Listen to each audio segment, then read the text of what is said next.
This meeting is being recorded. Oop. You are listening to What Came From the Radio, and I'm here with Tony Peck. He is the host, the creator, the founder of The Information Show. I actually get a lot of my information from the show, so I'm very, very excited to have him on here. I was listening to about 2 hours of a show today, and I was trying to catch up and learn a few things and get educated because, you can't even trust Harvard nowadays with what's going on. Maybe you should do a show on Harvard. So I learned a lot from this show. So what is the show? The show is called 9/11 is Gay, The Information Show.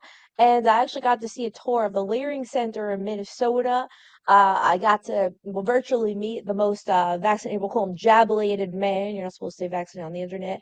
My favorite show, I have to say, was when you had a Disney executive on and you revealed the truth about Disney adults. So, for anyone who's been sleeping under a rock and clearly not getting their information, can you tell our viewers and listeners, what is the Information Show?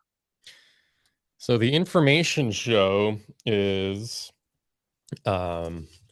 it's exactly that. It's an information show. It's a variety show, technically, because we do a variety of things, of information given and shared. But yeah, usually we cover stuff happening in the news, and we get the real story of things without the bias of mainstream media.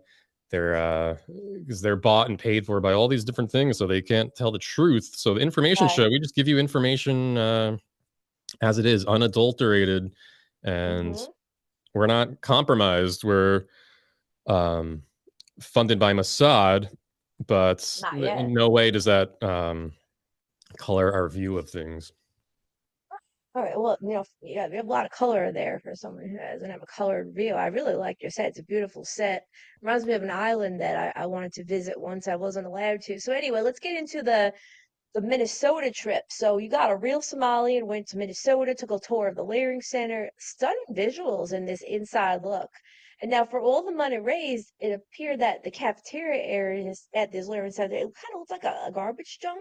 So what can viewers see in your tour of the Leering Center? Very inside look here. Right. So as you guys know, the daycare center fiasco in Minneapolis, Minnesota area, they thought these Somalis were conning people with these fake daycare centers. So instead of smearing the name of all these cool black guys, we went there ourselves and took a tour of the place without trying to be annoying about it, like the guy, what's his name, Nick Shirley or something, was he the one who broke the story? But yeah, he was being very obnoxious. And why would the Somalis welcome him with open arms if he's being that annoying? So we went there and we were really kind to the cool black Somalis there, and they gave us a tour of the place, and it was really a 5-star resort type of experience for the kids. It didn't look 5-star to me. I'm sorry. If that's 5-star to you, I mean, it didn't even look like they had proper toilets in the Leering Center. I think you're being a little diplomatic. No, well, I mean, it depends how you define a proper toilets. They, I mean, you could fertilize the ground if you use the ground as a bathroom, and then you get better vegetation, right? We're gonna have to agree to disagree. I thought that the Leering Center could have maybe stepped the game up with all the money they received, maybe a proper bathroom, proper cafeteria, maybe getting rid of the hypodermic needles. Now, enough about the looks. Now, what are some things that you learned or leered by getting your private tour of the Leering Center?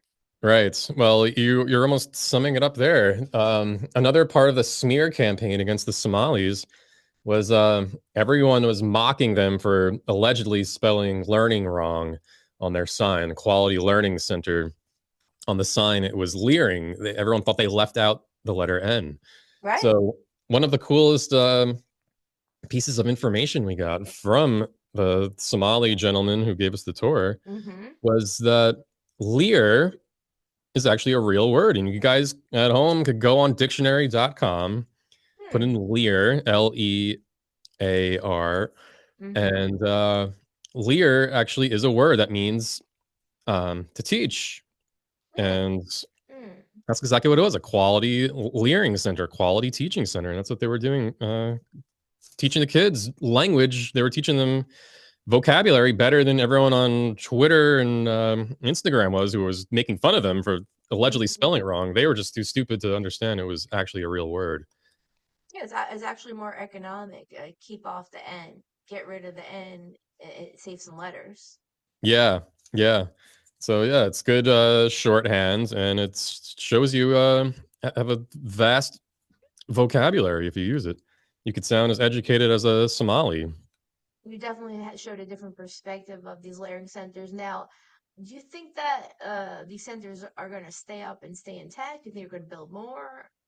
What's going on with the future of Yeah, these well, they're doing centers? better than ever. All the owners of these leering centers, these Somali refugees, basically, they've only been in the country for a couple years, and they already bought their house in cash. All their cars are paid off. They have Land Rovers, BMWs, Rolls Royces in the parking lots there. So you could tell they're doing really well. So they're actually expanding across the country beyond just Minnesota. And if Very you guys inspirational. have kids that you want to give a good education to, bring them to the Somalis. That's Yeah, my very motto. inspirational. Yeah, or maybe Tim Waltz. Maybe he's not Somalian, but he seemed to maybe had something to do with it. I don't know. Anyway, now we got to move on to the next topic. I can go on forever. That was a very interesting show, but my favorite show, I think my top two was your show on Disney adults. So Disney adults, they're actually not incels. I can confirm from my own world is that they'll marry each other. It's very common for Disney adult to magnetize or attract another Disney adult, and Mm. then they'll fornicate and marry each other. I've seen this happen time after time. I can give you at least 5 examples of Disney adults I know. So now, Tony, as the host of the information show, tell our viewers and listeners what is a Disney adult? I mean, I guess it's just someone who's obsessed with Disney and makes it their whole personality. Mhm. I suppose. And they're old. They're adults. That's the problem. They're not little kids. Where it's Hmm. cute, they're adults, and it becomes freakish. Hmm. Well, leads me to my next question. Disney adults, why are Hmm. they dangerous? Um, so I'd say they're dangerous because it's probably the biggest red flag in a woman is that Hmm. she's a Disney adult, and you'll come to see, go on a date with her, and she'll probably seem fine for the first Hmm. couple hours. But the more you get to know this lady, she's going to be an absolute utter psychopath, and that's 100% of Disney adults. Men, too. I mean, men. That's just might as well check them into Epstein's Island because they're freaks of a whole another color. The male Disney adults.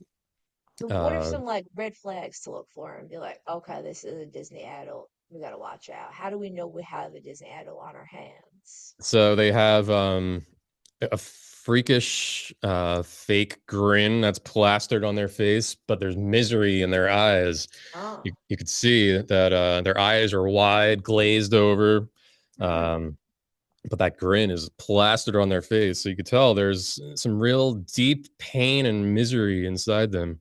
But they like to stay in this fantastical fictional world of Disney World. That's why Hmm. they hide all their pain. They lock it away in Cinderella's castle, and Hmm. they think they could keep off their psychopathy, but it'll show. It always comes out. What comes out? I found the Disney adults to they'd be very sweet, at least on the outside. They don't usually say too many things that are too wild and crazy, but Hmm. there's I don't know, there's like an emptiness behind the eyes of a few of them that I've seen. Yeah. And there's a lot of junk food eating. I've noticed that there's a lot of soda and processed food that they like to eat. Hmm. That's what I found. Disney adult processed food go hand in hand. Yeah. Yeah. They're often overweight, sweating in those pictures they post on social media. If they have like 8 kids wrapped Yeah. around their legs and shoulders, and they're sweating to death, look horrible. And but they have that smile for social media. What do you But think yeah, we they could they often do? are simpletons. What can we do to Duds. help them? Can we I'm help them? sorry. Can we help a Disney adult? What can we do to help them? Well, Disney's kind of helping because a lot of people are dying at Disney lately. Wait, what? How? What? Um, in various ways. We covered it on that episode. We were going over all the deaths that were happening at Missed Disney. it. If you look at the news, there's like suicides, deaths, What? and whatever. So in a way, Disney kind of is cleansing by getting rid of and killing those Disney freaks. Oh, wow. All right, so now your show's producer is Dirk Dinkman. Right. I've noticed from show to show, I think his voice changed. Did his voice change? Shout out to Dirk Dinkman. He does a hell of a job. Your show's produced very well. You have great music, custom music. You got some rabid and loyal fans. So, how did you find such a great producer? Yeah, so Dirk Dinkman's our Jewish attorney, really. That's how we met. He's our attorney, but he also does produce the show as well because Jewish producers go hand in hand, Jewing and producing. Mm-hmm. But yeah, he gets us a lot of connections in the industry. He's one of the chosen people, and yeah, he hooked us up with Mossad. So a lot of our funding comes from Tel Aviv, and a lot of those taxpayer dollars, U.S. tax dollars, go to Israel, then go to us. And that's how we have this set here. We're actually in the Virgin Islands, out in Little St. James, but Wow. we might move studios soon. Oh, interesting. I noticed a lot of moving studios, a lot of floods. Now I'm going to move on to another show you did. You had the most fascinated man, or we'll call him the most jabulated man, so we don't get kicked off the interwebs.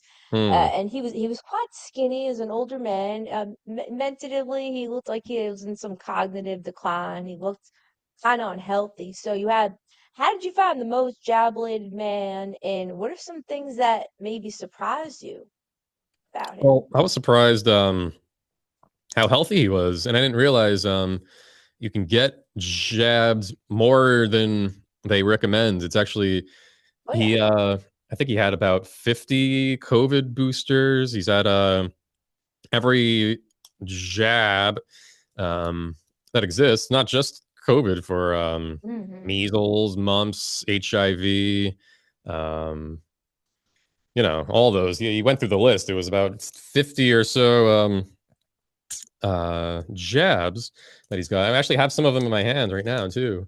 Oh Um, wow. it was cool. He actually gave me a jab on air, and it was cool because it was like getting like Babe Ruth to sign your baseball, where the most jabbed Mm. man got to actually jab me. But yeah, no, he's actually incredibly healthy. And you said he was skinny, Hmm. but He's like we were very saying, a lot of skinny. those Disney like fat asses, Right, um, right. he doesn't want to be that. So he's actually he had the prime body type that Hmm. is as God and nature intended, and as Big Pharma intended as So well. maybe one solution for Disney adults would maybe they get more jab, because the jab seemed to make you maybe more skinny or Hmm. deteriorate. So maybe that'll help them lose some weight, maybe. Yeah, no, it's the healthiest thing to do is just keep getting jabs. Hmm. And yeah, it'll probably cure their minds too, those sick deranged thoughts that they have inside their head. Um yeah, Big Pharma has a pill or a jab or whatever to cure you. I actually have this Big Pharma thing here too. I don't know if you guys could read this What's from that? here, No, I can't see it. What is it? but it's Bill Gates brand STD antibiotics that we Oh uh wow. we might start selling on our merch site. But I yeah, it's wonder I wonder if you take his STD antibiotics, you're going to need to take an antibiotic for the antibiotic, like, because it seems like there's a trend where he'll give you one thing, but then there's always going to be a follow-up, which is genius marketing right there, genius yes. business. Yeah, it's kind of that like multi-level marketing thing where yeah, you cure one thing, then you get a side effect, then you get another cure for that side effect, and then it's kind of this Mobius strip of unending pills and stuff. But that's just how you get extra healthy for Yeah, but everyone now, listening at home. we only got about 5 to 7 minutes left of the show, so I definitely want to get into your trip, performing in Riyadh, Saudi Arabia. I Hmm. mean, that's a huge trip. So tell us a little bit about this trip and how it influenced you to actually convert to be Saudi? Yes, yeah. So if you guys remember a few months ago, Riyadh had this big comedy fest where they were hiring all these famous people. So our show went down there. We did an episode there, and we became Saudi, and it's kind of like the best of both worlds, bringing world peace. Because as I said, we're actually sponsored by Israel, so the fact that we converted to become Muslim in Saudi Arabia, we're actually kind of bringing the two countries together now, where Muslims and Jews who usually hate each other now are starting to mend the relationship, and we kind of spearheaded that. Very interesting. I mean, Donald Trump might say that he spearheaded it, but maybe you could have him on and decide who's really bringing the world together. You know, the information show or you, Donald Trump. Now, Mhm. as an extension of this, after you turned Saudi, you tried to sell off your co-host Giselle to Mhm. the highest bidder. I think you had a couple of offers. Someone offered you two goats, which Mhm. I think is very generous. What else? What were the other offers? I think you had four offers to buy her. So what happened? What price was your final price, and where is she now?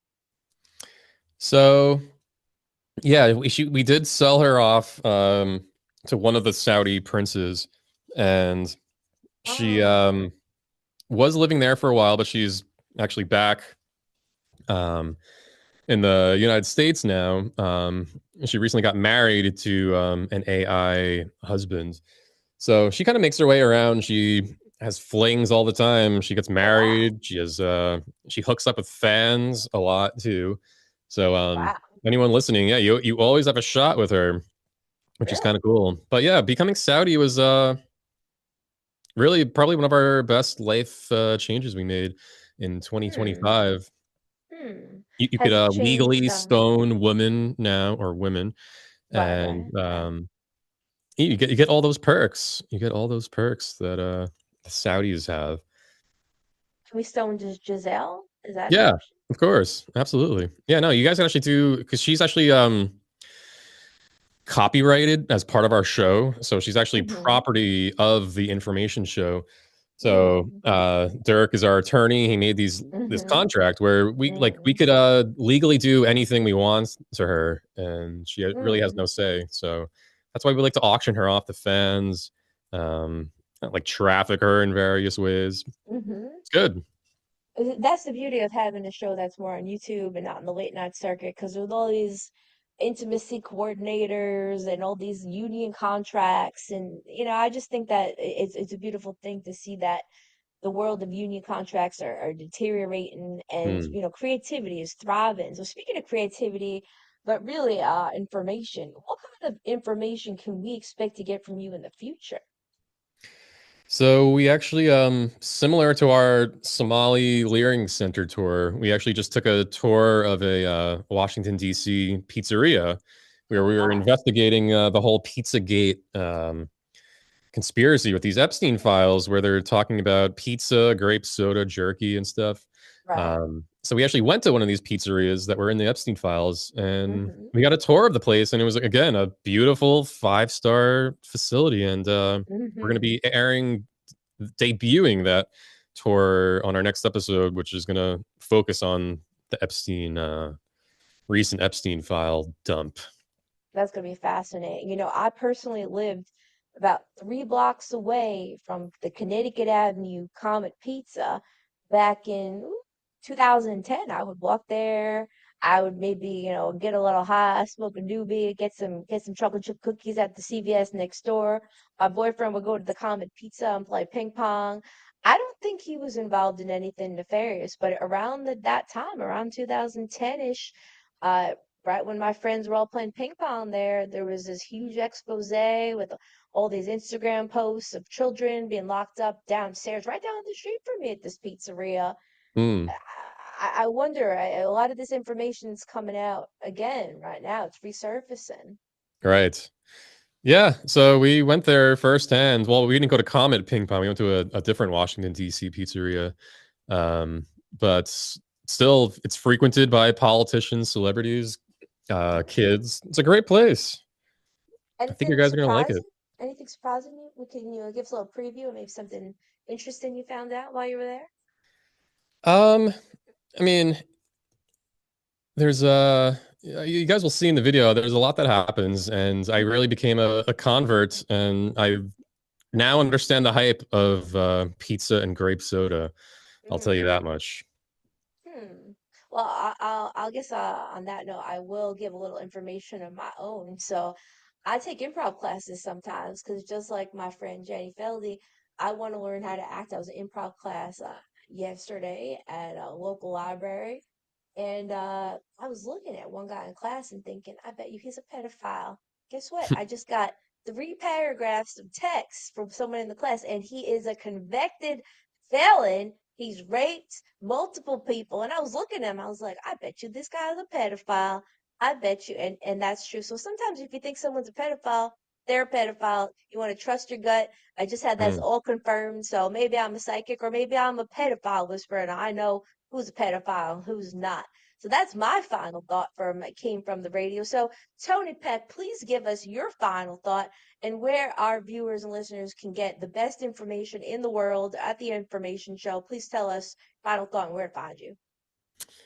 So we are on YouTube, but it's probably not long because they YouTube doesn't like our information, so they strike our channel. It's almost banned. So Rumble is the safest place to find us, where you can see every episode, because a lot of our episodes get taken down off YouTube. So Rumble, you could find us. 9/11 is Gay, the information show, All and right, yeah, Tony on Peck. X and And Instagram and X. whatever.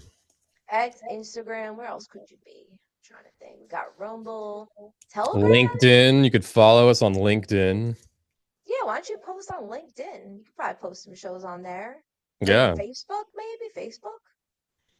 yeah, that's good for the boomer population. Hey, boomers like information. Yeah. Anyway, I'd love to have you back on the show. Please keep up what you're doing. I love the music. I love the visuals. I love the soundtrack. I love the guests. I loved. I even loved your co-host. You're going to auction off for 2 goats. I hope she comes back. She was talking about merkins and doing some really nice ASMR. I was really feeling that. She does great ASMR in your show. Your show is a great variety show, and wish you all the best success. And if you ever need help, just reach out to me. It came from the radio. I'd love to help out. And yeah, we're going to throw it back to the studio to Mark Torres for more It Came from the Radio.